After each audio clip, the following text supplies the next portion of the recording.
What is up, guys? We are back with another video. It is a beautiful day outside and I hope all of you guys are doing okay. I know we're going through a whole bunch of crazy stuff right now, but as always, I want to make this channel and these videos a great place for us to hang out and have somewhere positive. So make sure to drop some positive comments down in the comment section below. Hit that like button if you haven't already. And of course, if you want to know what I'm up to on a daily basis and you want to see what's happening in New York, go follow me on Instagram and Twitter, especially Instagram, because we are so close to hitting 50,000 followers. Like, I think we're like 30 followers away. That being said, let's get into the video.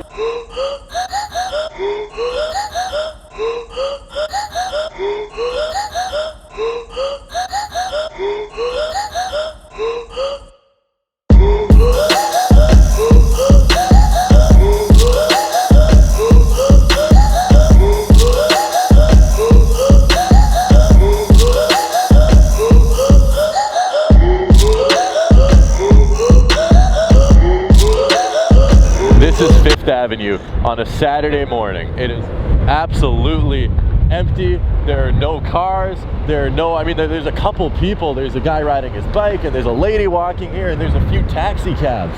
But it is apocalyptic. There is no one outside. This guy is taking photographs right here, getting some good shots. Someone's going for a jog, but it is empty. I wanted to take a quick second to clarify with you guys what this whole social distancing thing means. I've had a few people get angry with me about me being outside on my skateboard like I am right now. Guys, it's completely fine to be outside. The virus is not airborne. You're allowed to be outside, go for a run, go for a walk. We're just not supposed to be around people and then try and avoid touching surfaces where germs may be. But if I'm just outside on my skateboard, enjoying the weather, it is 100% okay and there's nothing to worry about. I'm not putting myself in danger and I'm not putting anyone else in danger. Okay, I mean, I am driving a skateboard at 24 miles an hour down a street with no helmet, so maybe I am putting myself in danger.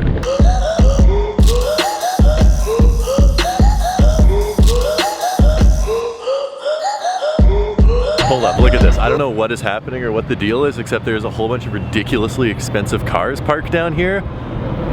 Once again, you guys are gonna have to forgive me. That's an Audi, that's a Lamborghini, that's a McLaren, that's a Lamborghini. I don't know why all of these are sitting here, but there's probably like $5 million of cars on this street.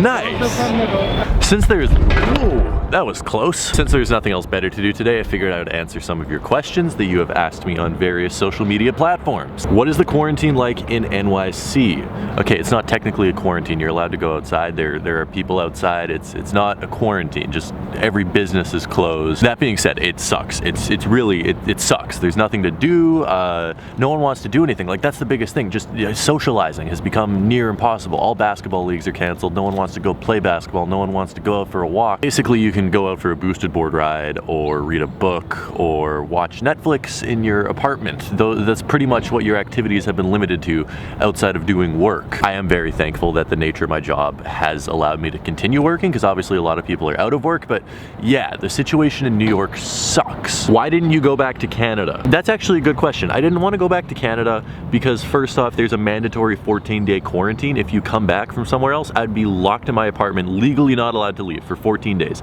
I will go crazy. Number two, I didn't move to New York to leave as soon as something bad happened. Like, I love this city. It's an absolutely amazing place to be, and I would much rather be in a global pandemic in the greatest city in the world than I would be in Winnipeg. Not that there's anything wrong with Winnipeg, but I mean, New York is amazing.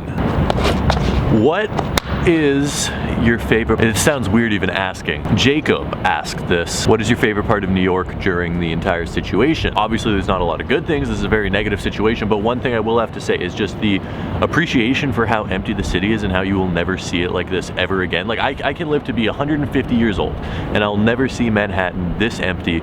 It's something, I don't know how to say this without sounding insensitive, I guess, because obviously it's a terrible situation, but seeing Manhattan this empty is something that I will appreciate for the rest of my life. This is actually a good question. I get asked a lot. I had probably 30 people ask me this that I needed to get to answering. What is the most expensive pair of sneakers that I have ever bought? Thought it was better to take this one home and actually show you some sneakers instead of just talking about this out on the street.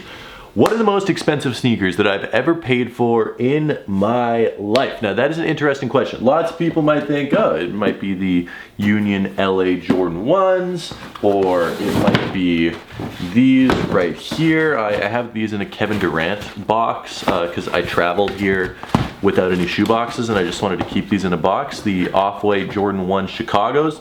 These ones go for around $4,000, but these are probably the two highest valued shoes in my collection, but I got both of these for free. I didn't pay for either of these. I'm very thankful for that. So these wouldn't be the most expensive sneakers that I've bought. They're the most expensive, they're the most valuable, I guess, in my collection that I could sell, but I spent a combined $0 on both of these sneakers. Then I was thinking, now I did buy a pair of these sneakers in January for the mystery box. And I spent, I want to say like $3,800 on them, which was ridiculously expensive. And I was thinking, you know what, maybe that's my most expensive sneaker. You could also throw in, I have a pair of off-white 5s I'm going to be shipping out for this month's mystery box that I paid $1,000 for. But neither of those were actually shoes for myself. I mean, like, I have a pair of these, but I didn't pay $3,800 for them. And the pair I paid $3,800 for, I had absolutely no intention of ever keeping in my life.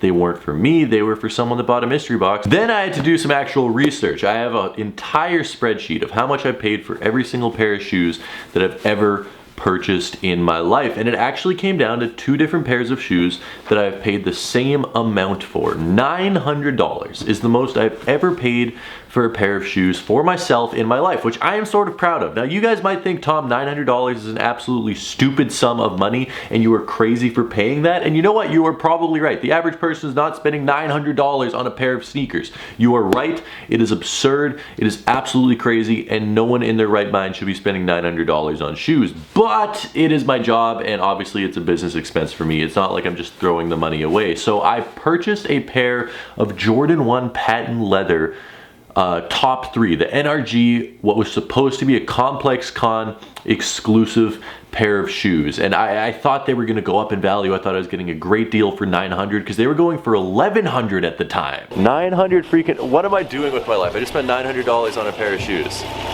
They're nice though, okay? It's worth it. They're nice, I'm not complaining. But seriously, what am I doing with my life? I just spent $900 on a pair of shoes. Short story long, they restocked and the price plummeted, and they go for, I believe, around $450 currently. So definitely took a little bit of a loss on those. Second pair of shoes I paid $900 for was the Off-White Air Max 97 Serena Williams Queen or Royalty or whatever they're called. They're a really beautiful pair of shoes. I paid $900 for those ones as well. Easy. I stopped by it before I head out. You guys gonna be in your office or maybe we can go. I'll see you then. Appreciate it again. Thank you very much. This is absurd. This is absurd. Very, very good price. But did I expect to spend $850 when I walked in here? No, not in the slightest. No, not at all. I didn't, but I did. And these are sick. I'm way more happy with that price because that was actually a fair price. That was a good price. I got them from my friend's sneaker store, which is sadly no longer open. It used to be in Soho and it was an awesome store, but it's not there anymore. So technically the most expensive pair of shoes I've ever paid for is these, the Off-White Jordan 1 Chicago's, which I paid $3,800 for a size 11. But the most expensive pair of shoes I've bought for my own collection is only $900.